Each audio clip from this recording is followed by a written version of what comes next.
Welcome to Jaya's homely kitchen. ഇന്ന് നമുക്ക് vegetable stew തയ്യാറാക്കാം. വെജിറ്റബിൾ സ്റ്റൂ അപ്പത്തിൻ്റെ കൂടെയും ഇടിയപ്പത്തിൻ്റെ കൂടെയും ബ്രെഡിൻ്റെ കൂടെയൊക്കെ നല്ല കോമ്പിനേഷനാണ്. ഞാനിവിടെ ഒരു മീഡിയം സൈസുള്ള ഉരുളക്കിഴങ്ങ്, ഒരു ക്യാരറ്റ്, 5 ബീൻസ്, പകുതി സവോള എന്നിവ കുക്കറിലിട്ട് വെച്ചിട്ടുണ്ട്. പിന്നെ ഞാനിവിടെ ഒരു പിടി ഫ്രോസൺ ഗ്രീൻ പീസാണ് എടുത്തിട്ടുള്ളത്. ഉണക്ക ഗ്രീൻ പീസാണ് എടുക്കുന്നതെങ്കിൽ അത് പ്രത്യേകം വേവിച്ച് വേണം നമ്മൾ സ്റ്റൂവിലേക്ക് ചേർക്കാനായിട്ട്. പിന്നെ ഞാനിവിടെ അരമുറി തേങ്ങയിൽ നിന്നും അര തേങ്ങയിൽ നിന്നും 2.5 കപ്പ് രണ്ടാം പാലും 3/4 കപ്പ് കട്ടി തേങ്ങാപ്പാലും എടുത്തിട്ടുണ്ട്. അതായത് പകുതി തേങ്ങയോളം നമുക്ക് വേണ്ടി വരും. 2.5 കപ്പോളം രണ്ടാം പാലും 3/4 കപ്പ് ആദ്യത്തെ പാലും എടുത്തിട്ടുണ്ട്. പിന്നെ 2 ടീസ്പൂൺ വെളിച്ചെണ്ണ വേണം. പിന്നെ നമുക്ക് കുറച്ച് കറിവേപ്പില, 2 കഷ്ണം പട്ട, ആവശ്യത്തിന് ഉപ്പ്, ഒരു വലിയ കഷ്ണം ഇഞ്ചി നീളത്തിലരിഞ്ഞത്, 2 പച്ചമുളക്, നേരത്തെ വെച്ചിട്ടുള്ളതെന്നുള്ള പകുതി സവാള നീളത്തിലരിഞ്ഞത്, കുറച്ച് ചതച്ചെടുത്ത കുരുമുളക്. അപ്പോൾ ഈ കറി പൊതുവെ കുറച്ച് മൈൽഡായിട്ടാണ് ഇരിക്കുന്നത്. അങ്ങനെ ഒരുപാട് എരിവ് വേണമെന്നുള്ളവർക്ക് പച്ചമുളകിൻ്റെയോ കുരുമുളക് പൊടിയുടെയോ അളവ് കൂട്ടാവുന്നതാണ്. പിന്നെ ഇത് വളരെ മൈൽഡായിട്ടുള്ള കറി ആയതുകൊണ്ട് ഉപ്പ് വളരെ ശ്രദ്ധിച്ച് വേണം ചേർക്കാൻ. ഉപ്പ് പെട്ടെന്ന് കൂടിപ്പോവാൻ ചാൻസ് ഉണ്ട്.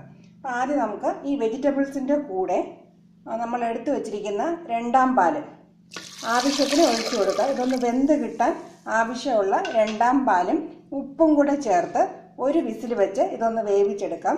ഫ്രോസൺ ഗ്രീൻ പീസ് ആണ് ചേർക്കുന്നതെങ്കിലും ഈ സമയത്ത് ചേർത്ത് കൊടുക്കേണ്ട ആവശ്യമില്ല. ഇത് ഒരു വിസിൽ വെച്ച് നമുക്ക് വേവിച്ചെടുക്കാം. ഇനി നമുക്ക് വെജിറ്റബിൾസ് വെന്ത് കിട്ടുന്നതിന് ആ സമയം കൊണ്ട് തന്നെ സ്റ്റൂവിന് വേണ്ടിയിട്ട് സവാളയെല്ലാം വഴറ്റിയെടുക്കാം. 2 ടീസ്പൂൺ വെളിച്ചെണ്ണ ഒഴിച്ചു കൊടുക്കാം. കറിവേപ്പില ചേർത്ത് കൊടുക്കാം. പട്ട, സവാള എന്നിവ ചേർത്ത് ഒരു 2-3 മിനിറ്റ് ഒന്ന് വഴറ്റിയെടുക്കണം. ഒരുപാട് നിറം മാറണ്ട, ചെറുതായിട്ടൊന്ന് വാടിക്കിട്ടണം. സവാളയൊന്ന് വാടിയിട്ടുണ്ട്. നമുക്കിനി ഗ്യാസ് ഓഫ് ചെയ്ത് കൊടുക്കാം. എന്നിട്ട് പച്ചമുളക്, ഇഞ്ചി എന്നിവ ചേർത്ത് കൊടുക്കാം. എടുത്തു വച്ചിരിക്കുന്ന ഗ്രീൻ പീസും കൂടെ ഇതിൻ്റെ കൂടെ ഒന്ന് ചേർത്ത് ഒന്ന് മിക്സ് ചെയ്തെടുക്കാം.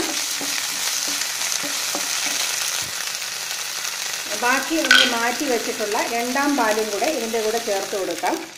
അപ്പോൾ നമുക്ക് ഈ വെളിച്ചെണ്ണയുടെ ഫ്ലേവറെല്ലാം ഈ തേങ്ങാപ്പാലിലൊന്ന് കിട്ടാൻ വേണ്ടിയിട്ട് വെളിച്ചെണ്ണ നമുക്ക് വേസ്റ്റ് ആവത്തൂല, എല്ലാം ഇതിൽ തന്നെ പിടിച്ച് കിട്ടുകയും ചെയ്യും. ഇനി നമുക്ക് കുക്കർ തുറന്നിട്ട് നമ്മൾ താളിച്ച് വെച്ചിരിക്കുന്നതും കൂടെ ഇതിൻ്റെ കൂടെ ഒഴിച്ചു കൊടുക്കണം. ഇനി ഒരു 4-5 മിനിറ്റ് ഇത് നന്നായിട്ട് തിളപ്പിക്കണം. ആ സമയം കൊണ്ട് നമ്മുടെ ഗ്രീൻ പീസും വെജിറ്റബിൾസിലും എല്ലാം തേങ്ങാപ്പാൽ നന്നായിട്ട് പിടിച്ച് കിട്ടും. സ്റ്റൂ നന്നായിട്ട് തിളച്ച് വരുന്നുണ്ട്. ഇനി നമുക്ക് കട്ടി തേങ്ങാപ്പാൽ ഒഴിച്ചു കൊടുക്കാം. കട്ടി തേങ്ങാപ്പാൽ ചേർത്തതിന് ശേഷം ഒരുപാട് തിളയ്ക്കേണ്ട കാര്യമില്ല. ഒന്ന് ചെറുതായിട്ടൊന്ന് ചൂടായതിനു ശേഷം ഗ്യാസ് ഓഫ് ചെയ്ത് കൊടുക്കാം. ഇനി നമുക്ക് കുരുമുളക് പൊടിയും കറിവേപ്പിലയും ഏറ്റവും അവസാനം ചേർത്ത് കൊടുക്കാം. ഉപ്പ് ചെക്ക് ചെയ്തിട്ട് ആവശ്യമുണ്ടെങ്കിൽ കുറച്ചും കൂടെ ചേർത്ത്.